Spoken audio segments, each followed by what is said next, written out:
السلام علیکم ناظرین، آپ دیکھتے ہیں ہم معاشرے میں ان بہنوں کی آواز بنتے ہیں جو اپنے مسائل سے پریشان ہوتے ہیں۔ ہم نے اکثر معاشرے میں دیکھا کہ ہماری بیٹیوں اور جو بھی معاملات ہیں ہمارے معاشرے میں بہنوں کے بہت سنجیدہ ہیں، اپنے مسائل کی وجہ سے کافی یہ بہنیں پریشان ہیں۔ تو آئیے ان کے جو مسائل ہیں وہ آپ لوگوں تک پہنچاتے ہیں۔ السلام علیکم۔ وعلیکم السلام۔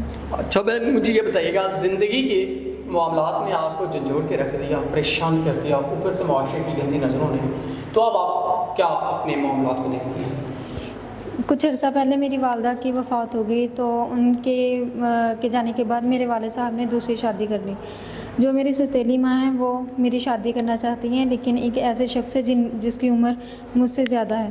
میری عمر 20 سال ہے، تو اس شخص کی عمر 60 سال کا وہ بوڑھا آدمی ہے۔ تو میری ماں صرف لالچ میں، سوتیلی ماں جو ہے صرف لالچ کی وجہ سے میری شادی سب بڑے عمر کے آدمی سے کر رہی ہیں۔ تو ان سب کا حالات کو دیکھتے ہوئے میں نے اپنے والد صاحب سے مدد لی، تو انہوں نے بھی میری کوئی نہ سنی۔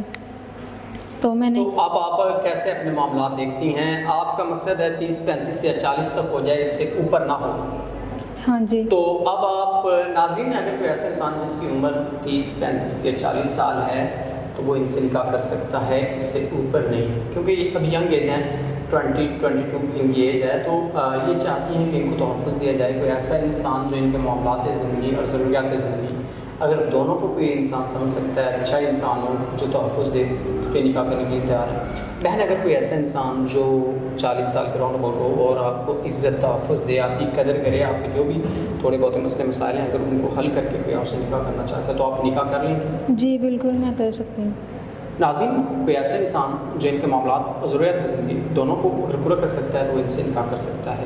تو اسی کے ساتھ اپنے میزبان وہ احمد کو دیجیے گا اجازت۔ خدا حافظ۔